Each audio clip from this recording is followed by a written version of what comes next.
महाराष्ट्र के छत्रपति संभाजी नगर में आईफोन की ईएमआई ने ले ली 3 जानें। इसी हेडलाइन के साथ वीडियो चल रहे हैं, प्रसारित हो रहे हैं। आपको क्या लगता है कि किस्त को लेके जो है 3 लोगों की जान चली गई? आइए देखते हैं पूरा मामला क्या है। महाराष्ट्र के संभाजी नगर के तिसगांव में 18 वर्षीय कुणाल के पास आईफोन था और उसकी ईएमआई की किस्तों के भुगतान को लेकर पिताजी से विवाद हुआ। उसे ईएमआई की किस्तें भरनी थी, पिताजी के पास पैसा नहीं था। कुणाल ने परिवार से ईएमआई के पैसे मांगे, पैसा नहीं मिला, विवाद बढ़ गया। कुणाल पहाड़ी की चोटी पे गया, आत्महत्या की बात कहने लगा। माता पिता के साथ स्थानीय लोग भी लगभग 3 घंटे तक उसे समझाते रहे। स्थानीय सरपंच ने तो उसे आईफोन देने की पेशकश तक की, लेकिन वो पीछे हटने को तैयार नहीं हुआ। उसकी माँ भी गिड़गिड़ाती रही, लोग समझाते रहे, लेकिन वो पसीझा नहीं। उसके पिता मुरलीधर उसे पकड़ने बचाने के लिए आगे बढ़े, लेकिन इसी में दोनों नीचे गिर गए, उनकी मौत हो गई। इस दृश्य को देख के माता भी होश खो बैठी और वो पहाड़ी से कूद गई, तीनों मर गए। लेकिन ये पूरा सच नहीं है। पूरा सच इसलिए नहीं है क्योंकि पुलिस की जांच में यह बात सामने आई है, कुणाल ने 2025 में भी इसी पहाड़ी से आत्महत्या करने का प्रयास किया था। आईफोन की जिद, परिवार की त्रासदी और बदलते सामाजिक मूल्य, आखिर असली वजह क्या थी? आपको हमेशा जो सामने से दिखता है वैसा होता नहीं है। महाराष्ट्र की यह दर्दनाक घटना केवल एक महंगे मोबाइल फोन की कहानी नहीं है। आईफोन और उसके ईएमआई को लेकर विवाद ने आग लगाने का काम जरूर किया, चिंगारी जरूर इसी से लगी। लेकिन ऐसा नहीं है कि आईफोन नहीं मिला इसीलिए जान दे दी। आईफोन तो उसके पास था ही। हमें सोचना होगा कि आईफोन के लिए कोई जान नहीं देगा, उसके पीछे की घटनाओं पे हमें विचार करना होगा। आज की जो मार्केटिंग है, जो बड़ी बड़ी मल्टीनेशनल कंपनियां क्या कर रही हैं, अपने प्रचार से और सोशल मीडिया से लोगों के दिमाग में क्या भर रही हैं कि जो हमें चाहिए वो नया चाहिए, तुरंत चाहिए, अभी का अभी चाहिए।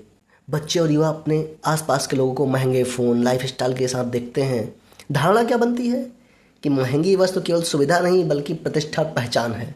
तब समस्या और गहरी हो जाती है जब इच्छा और आवश्यकता के अंतर में विभेद नहीं रह जाता। आईफोन रखना गलत नहीं है, मर्सिडीज रखना गलत नहीं है, महंगी चीज़ खरीदना गलत नहीं है, लेकिन तब वो गलत हो जाती है जब वो हमारी खुशी, प्रतिष्ठा या आत्मसम्मान का आधार बन जाए।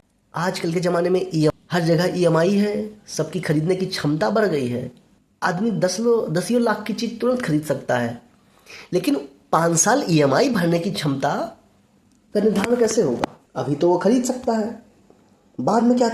आजकल संयुक्त परिवार की जगह एकल परिवार को तरजीह मिल रही है। क्यों? जीविका के साधन के लिए आदमी को भटकना पड़ता है, बाहर जाना पड़ता है, रहना पड़ता है, और कुछ मानसिकता भी लोगों की बदल गई है। अब वो सामंजस्य नहीं रह गया है। सबको स्वतंत्रता चाहिए, सबको अपने फैसले लेने की आज़ादी चाहिए। तो संयुक्त परिवार में क्या होता था, बच्चों के आसपास दादा दादी, चाचा चाची, भाई बहन और दूसरे रिश्तेदार होते थे। परिवार में समस्याएं भी ज़्यादा आती थी क्योंकि ज़्यादा लोग थे। तरह तरह की समस्याएं आती थी, उससे लड़ना सीखता था बच्चे। और मम्मी पापा के अलावा और भी लोग उपलब्ध रहते थे जिनसे वो अपनी बात कह सकता था। एकल परिवार गलत नहीं है, लेकिन समस्या तब पैदा हो जाती है जब छोटे परिवार में संवाद कम हो जाते हैं, अपेक्षाएं बच्चों से भी ज़्यादा हो जाती हैं। बच्चे अपने गार्जियन से भी ज़्यादा अपेक्षाएं रखते हैं। भावनात्मक दबाव बहुत हो जाता है। माता पिता अच्छी शिक्षा, महंगे स्कूल, मोबाइल, वाहन सब ला के दे देते हैं। पैसा कमाते हैं, दोनों लोग काम करते हैं, लेकिन समय और भावनात्मक लगाव यानी संवाद कम होता है बच्चों से। बच्चे को ये नहीं पता है कि हमारी इच्छा पूरी हो या ना हो, लेकिन हमारे माता पिता हमारे साथ हैं। उसे ये लगता है कि ये नहीं दिला पा रहे हैं तो ये कॉम्पिटेंट नहीं है, इनकी गलती है कि ये कम पैसा कमाते हैं, हमारी इच्छा नहीं पूरी कर पाते हैं। बच्चों को ये पता नहीं है कि महंगा फ़ोन होना कोई उपलब्धि नहीं है। साथ ही ये भी नहीं पता है कि महंगा फ़ोन खो देना कोई असफलता नहीं है। किसी वस्तु का मिलना ना मिलना जीवन की असफलता नहीं है। अगर आप एक एग्ज़ाम फेल हो जाते हो तो आप आत्महत्या क्यों करोगे? भाई आईएएस में सीमित सीटें हैं, नीट में सीमित सीटें हैं, इंजीनियरिंग में सीमित सीटें हैं। भाई आईएएस पूरे देश में कितने बनते हैं हर साल? एक सीमित संख्या में है, सैकड़ों में बनते हैं और लाखों करोड़ों बच्चे एग्ज़ाम देते हैं। अगर आप उसमें क्वालिफाई नहीं किए तो इसका मतलब ये नहीं है कि आप असफल हो। हर आदमी आईएएस नहीं बन सकता है। ये बात बच्चों को समझ में आनी चाहिए। लाखों लोग जाते हैं हर साल, उसमें से कुछ ही गिने चुने आईएएस बनते हैं। असफलता को स्वीकार करना सीखना चाहिए। मनचाही चीज नहीं मिले तो क्या करना है, अपमान या असहमत से कैसे निपटना है, गुस्से में निर्णय नहीं लेना है, ये सब कैसे सीखेंगे बच्चे। ना सुनने की क्षमता विकसित करनी होगी हमें बच्चों में। अब इस घटना से हमको क्या सबक लेना चाहिए। परिवार को चाहिए कि बच्चों की हर मांग पूरी ना करें, लेकिन हर मांग पर या किसी भी मांग पर बच्चों को अपमानित ना करें। बच्चों से नियमित संवाद करें, केवल पढ़ाई लिखाई और करियर की बात ना करें। उनकी भावनाओं और परेशानियों को भी समझें। ऐसा ना हो कि बच्चा अपनी परेशानियां आपसे शेयर करने से बचे।